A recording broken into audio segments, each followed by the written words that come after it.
Hello and welcome to C2 Part 4, TCPIP Command Creation and Editing. TCPIP commands are created, viewed, and edited in the TCPIP Manager, which is, of course, part of the Compass Control software suite, along with the IR Manager, where you can create and view IR codes, and we went over in C2 Part 2, and the RS-232 Manager, C2 Part 3. The TCPIP Manager is one of 5 elements of the Compass Control software suite. Also included is the Master Controller, C2 Part 1. To test IP codes is unlike testing IR codes. It's not like testing RS-232 codes either, in fact, because it will happen directly over your network, over your local area network, your PC with Compass software installed, running the TCPIP Manager software, just needs to be living on that local area network with the IP device that you wish to control. You'll have your network cables connected or whatnot, or of course some devices also even support Wi-Fi. And you just enter the IP address of the device that you wish to test. So let's go ahead and enter our TCPIP Manager software. And in order to test codes, we can take a look at our IP manager, or excuse me, at our IP library. In the default directory, see Program Files x86, or just Program Files if you don't have x86, Key Digital, Compass Control, Library, and finally TCPIP Database. Now, this looks rather short. It does. However, we have a lot more IP devices than this. Those are in the modules, TCPIP modules. Those contain libraries and so much more. So you might be looking in the modules folder if we already have a complete module for that. And for more information on what is a module, go to the C1 training videos.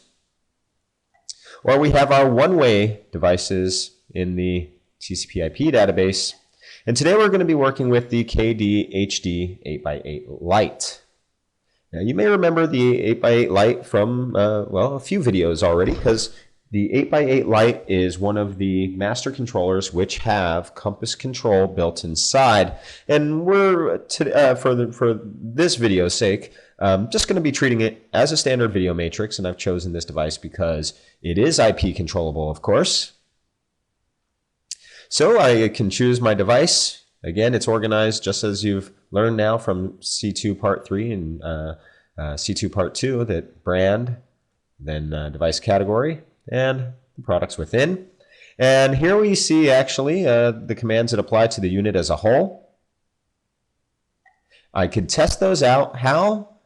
Just by entering the IP address of the unit that I'd like to control. My HD 8x8 Lite is on the network right now, and it is with my computer here, and it is 192.168.0.23 port, or excuse me, 0.238, and the port number is 23. I'm going to go ahead and choose a command I'd like to test, send that command, and just as we saw in the RS-232 Manager, our terminal tells us confirmation. Give it a moment, send the power on command, and I see on the face of my matrix, the lights have returned.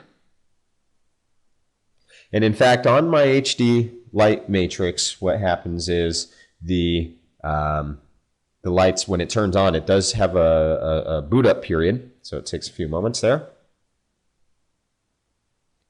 So you could choose the device you'd like to test and verify that the commands are working. What do we have in here as far as properties go?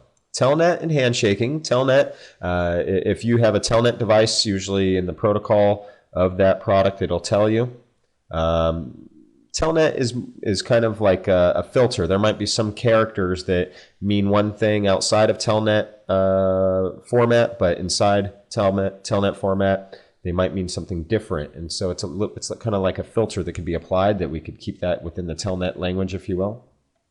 Handshaking, just as we described in the RS-232 Manager video previously, is a handshake must take place to tell a command you're going to tell a device you're going to send a command, and that device then replies telling you that you're clear to send that command. The default of delay and repeat. Now you'll notice that all of our commands always have a default of 0.05. That can be adjusted, but what that means is even if I didn't in Compass Navigator insert a delay, it's built in that there's always a 0.05 second delay. So just as a kind of a factor of separating commands from time to time. When you're connecting to a device, is it TCP, so standard IP protocol? Is it HTTP, which is DirecTV, for example? Their IP controllable devices are pretty popular HTTP protocol devices, which means every command actually looks a little like a web address, in fact, http://, et cetera, et cetera. And UDP, which as of right now, which is fourth quarter 2015, UDP is not supported by Compass Control, but it will be coming soon. DHCP is also not supported, but will be coming soon. And some devices might require not only that you connect to them over the network, but you provide some credentials, your login and password. So we allow you to enter that here. Okay, so we are able to test the commands just by choosing. So take a look here, output 1, select input 1. How about output 1, select input 8, which on the face of my HD Light matrix, currently output 1 is selecting source 1. So we'll go ahead and test the output 1, select source 8. And now we see that it has moved. And we also see the confirmation at the bottom of the screen there.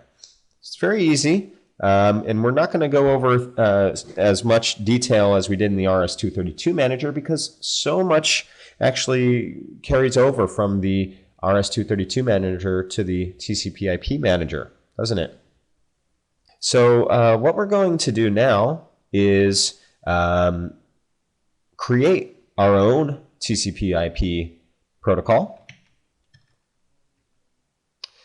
So as a reminder, in the IP testing, no master controllers needed.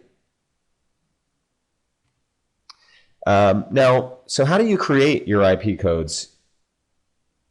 Typically, it's the exact same document you're looking at as the RS-232. So in fact, in our in this product's case, in the manual, we're looking at the RS-232s. And we even tell you here that RS-232, USB, TCPIP command list. So any of those control formats carry the same codes. And we have this switching command here, SPO, XX, SI, YY. Signal processing, output XX, value 01 through 08, your output number. Select input YY, again, 01 through 08, your input number. Very easy, right? So how do we do this? If I'd like to create my own library, I do a big blue plus for a new. I'm going to put this on my desktop. Again, do not save it in the same location as our default directory. You will lose your work there. And I'm going to call this the custom key digital. Now this is going to be an IP library. So let me just call this actually the custom HD Light, as a means of having a different name from what you saw there in the RS-232 video. Small blue plus now to create a product. Provide a brand name and a product category so that we can use it in our modular system. Okay, here we are. Very good. Provide some classifications for our software to know about it. And again, I'm not going to go into all the details as we did in the RS-232 Manager. You should probably watch that if you want to see information about all of the codes and the clone output 1, that kind of thing. I'm going to do it rather briefly. So common all is the commands that apply to the unit as a whole. So we will, not test function, but add function. Here we are. Let's do a power off and a power on. Why not? What did those commands look like? You probably recall from the RS-232 video a moment ago, PN and PF. excuse me, function name, without rushing through this, power on. This is what I'd like to name it, whereas the action ID that I chose there, this is also a name, but it's provided from a predetermined list versus naming it whatever I'd like in the function name. Now function data is where, this is what the command looks like. We're going to terminate it with a carriage return. So I could test this out here. There we are. It's working. I see on the face of my unit that it's turned on here. Very good. I'm booting up now. So the commands are working. Now, if you haven't seen it yet, again, you can watch the RS-232 video to see the library building and find more information. So connect failed. It was I sent that too soon there. It'll tell you that if you can't find that device, but my unit was booting up actually. So we're going to add functions. Output 1, select input 1. Output 2, select input 2. Or excuse me, output 1, select input 1. Output 1, select input 2. Output 1, select input 3.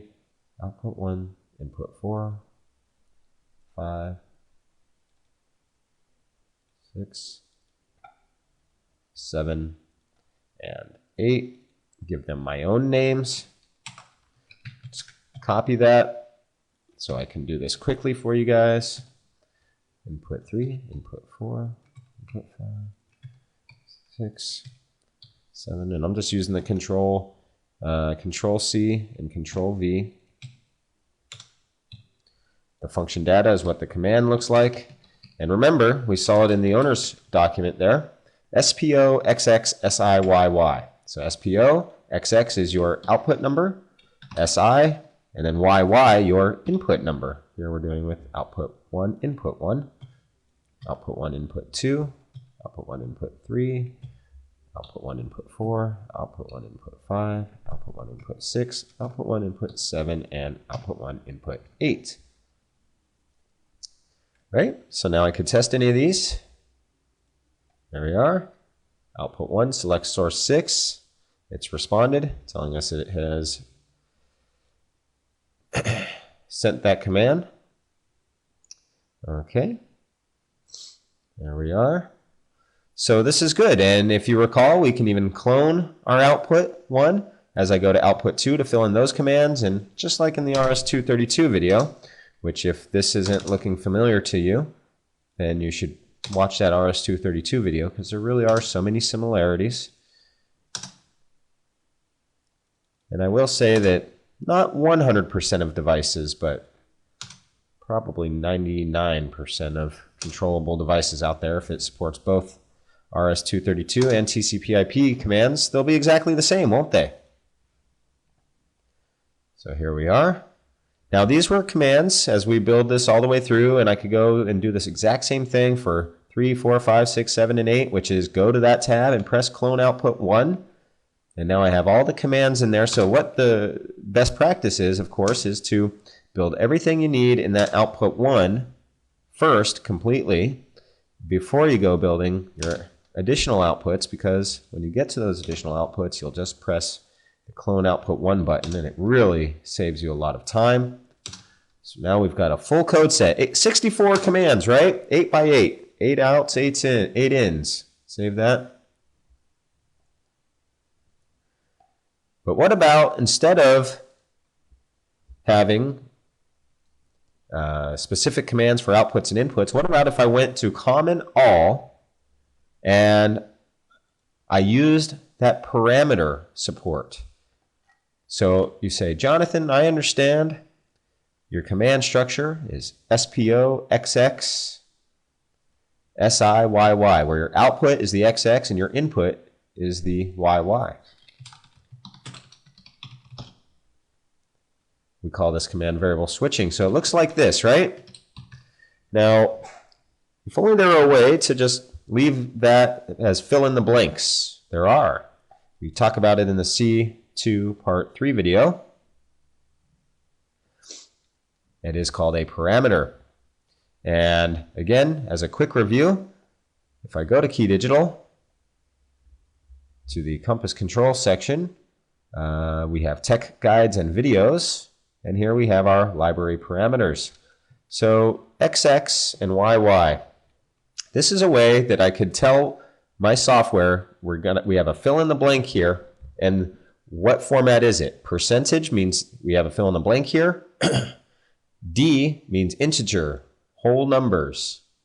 Any value from 0 to 65,536. Percent S, percent means we have a fill in the blank. S means string, any string value, all ASCII characters, that's letters and numbers, symbols, etc. Floating is numbers with decimal places. How many decimal places? 2 to the 16th power. Boolean, percent B, 1 or 0 for true or false respectively. Percent X for hex, and in fact we do the automatic conversions from integer to hex for you. And then percent C to fill in a checksum. So we're not only going to have percent D because we have whole numbers, output 01, output 02.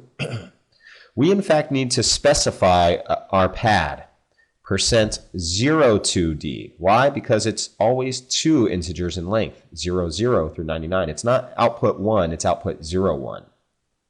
So again, if you'd like to find out more about this, we talk about it in more length in the RS-232 Manager video, C2 Part 3.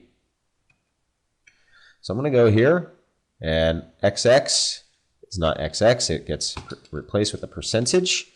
2 characters long because it's 00 through 08, and D, letting our software know it's a whole number. Now it's not enough to put those percentages in there and tell us what is the format and what is the pad. You also must do a double click, and right now we support up to 2 parameters.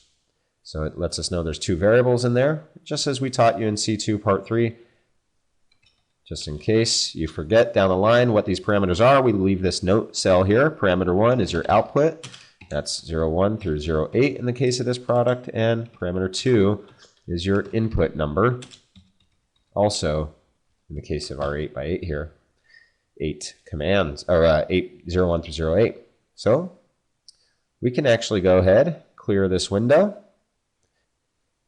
So I go ahead and test this command, and it says, hey, hold on there, you got some fill in the blanks, right? So let's say, well, let's make it so fill in the blank number 1, our output number, output 1, and fill in the blank number 2, our input number is 8. And send that command, and there we are. We see our response from the unit. I could test it again and say, instead of output 1, this is now input 2, or output 2, selecting source 5. And it works. There we are. Now, again, so much of this is just like the the RS-232 Manager. In fact, if you've noticed, the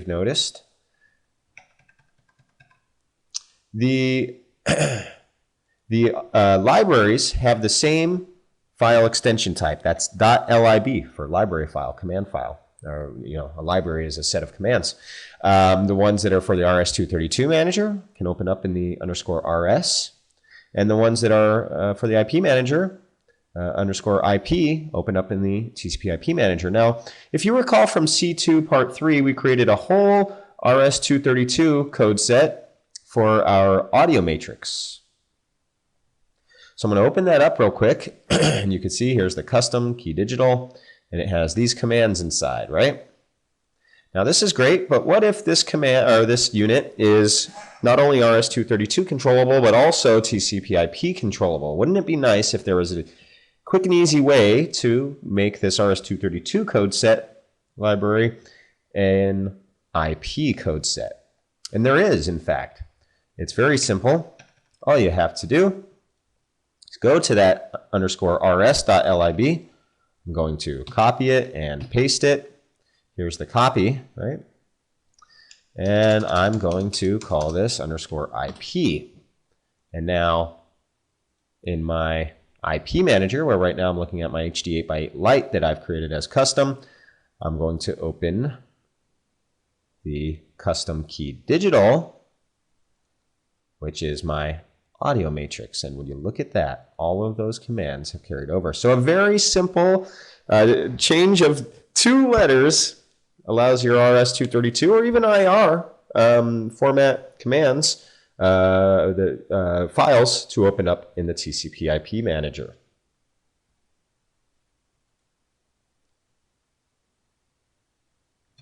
And with that said, we have concluded the C2 training. Thank you very much for being here. And we hope that you find this well worth your time. This is the end of C2, so if you have any questions, what you should do, just send them on over to tech@keydigital.com. Thank you very much, and we look forward to seeing you continue your Compass Control education in the C3 Compass training videos on the custom GUI building.